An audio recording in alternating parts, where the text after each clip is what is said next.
GO 59లో జరిగిన అవకతవకలపై దృష్టి సారించింది జీహెచ్ఎంసీ. ఈ జీవో రిలీజ్ అయిన నాటి నుంచి జరిగిన క్రమబద్ధీకరణలు, వచ్చిన అప్లికేషన్లు మరోసారి క్షుణ్ణంగా పరిశీలించిన తర్వాతే ఆమోదించనున్నారు. ప్రభుత్వ ఆదేశాల మేరకు ఈ నిర్ణయం తీసుకున్నారు అధికారులు. దీంతో రంగారెడ్డి, మేడ్చల్, మల్కాజ్గిరి పరిధిలో తదుపరి ఆదేశాలు వచ్చే వరకు అనుమతులు నిలిపివేయమన్నారు. ఇక వీటిలో నిర్మాణాలకు సైతం అనుమతులు ఇవ్వొద్దని స్పష్టం చేశారు జీహెచ్ఎంసీ కమిషనర్. జీవో 59 నిరుపేదలకు ఆశాజ్యోతి లాంటిది. ప్రభుత్వ భూముల్లో దశాబ్దాల నుంచి ఇళ్లు కట్టుకుని ఉంటున్న వారికి ఆ స్థలాలను క్రమబద్ధీకరణ చేసేందుకు గత ప్రభుత్వం కొంత అపరాధ రుసుము చెల్లించి వారి సొంతం చేసుకునేలా తీసుకొచ్చిన పథకం ఇది. అయితే పేదల కన్నా పెద్దలే గద్దల్లా ఈ భూములను తన్నుకుపోతున్నారనే విమర్శలున్నాయి. రాజకీయ అండదండలతో పెద్దలు సైతం ఎకరాల కొద్దీ భూమిని జీవో 59 కింద అప్లికేషన్లు పెట్టారు. 250 గజాల్లోపు ఇళ్లు నిర్మించుకుంటే 25%, 251 నుంచి 500 గజాల వరకు 50%, 500 నుంచి 1000 గజాల్లోపు ఇళ్లు నిర్మించుకుంటే 75% మార్కెట్ ధరలో రుసుము చెల్లించాలని గత ప్రభుత్వం ఉత్తర్వులు జారీ చేసింది.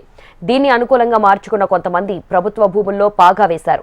అప్పటి వరకు అందులో ఎలాంటి నిర్మాణాలు లేకున్నా, నివాసం ఉండకపోయినా నకిలీ సర్టిఫికెట్లతో అందులో ఉంటున్నట్టు నమ్మించి జీవో 59 కింద భూములు కొట్టేసే ప్రయత్నం చేశారు. సర్కార్ మారాక జీవో 59లో జరిగిన అక్రమాలపై తీవ్రంగా స్పందించింది. జీహెచ్ఎంసీ పరిధిలో ఇలాంటివి ఎక్కువగా ఉండడంతో కమిషనర్ను అప్రమత్తం చేశారు. దీంతో ఈ జీవో కింద జారీ అయిన ప్రతి ఫైల్ను మళ్లీ పరిశీలించాలని జీహెచ్ఎంసీ నిర్ణయం తీసుకుంది.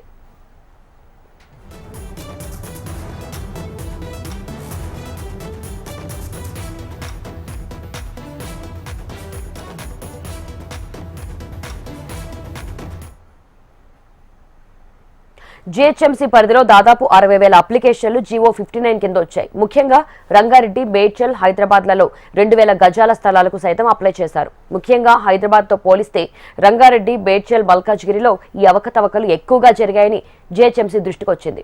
దీంతో అలాంటి వాటన్నింటినీ మళ్లీ పునః పరిశీలించాలని, అక్రమాలుంటే నిగ్గు తేల్చి చర్యలు తీసుకోవాలని జీహెచ్ఎంసీ కమిషనర్, జోనల్ కమిషనర్లకు ఆదేశాలు జారీ చేశారు. మరోవైపు ఇలాంటి భూములకు ఓకే చేసిన అధికారులపై కూడా దృష్టి సారించినట్టు తెలుస్తోంది.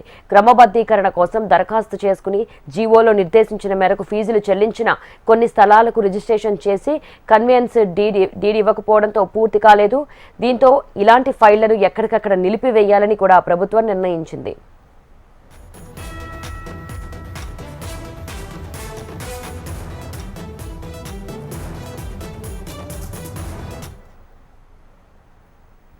హైదరాబాద్ చుట్టుపక్కల ప్రాంతాల్లో భూముల ధరలకు రెక్కలు రావడంతో ఇలా అక్రమ మార్గాల్లో ప్రభుత్వ భూములను కాల్చేసే ప్రయత్నం చేస్తున్నారు కొంతమంది. పేదల కోసం గత ప్రభుత్వం తీసుకొచ్చిన ఈ జీవో 59తో పెద్దలు కూడా లబ్ధి పొందే ప్రయత్నం చేశారు.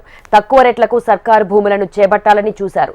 ఎన్నికల హడావిడి టైంలోనే కొంతమంది అధికారుల అండదండలతో తమకు కావాల్సిన పనిని చక్కబెట్టుకున్నారనే వార్తలు వినిపిస్తున్నాయి.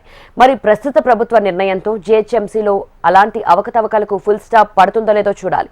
ప్రభుత్వ నిర్ణయంతో జీహెచ్ఎంసీ పరిధిలోని జీవో 59 కింద అప్లై చేసుకున్న వారందరికీ ప్రభుత్వ నిర్ణయం తర్వాతే అప్లికేషన్లపై స్పష్టత రానుంది.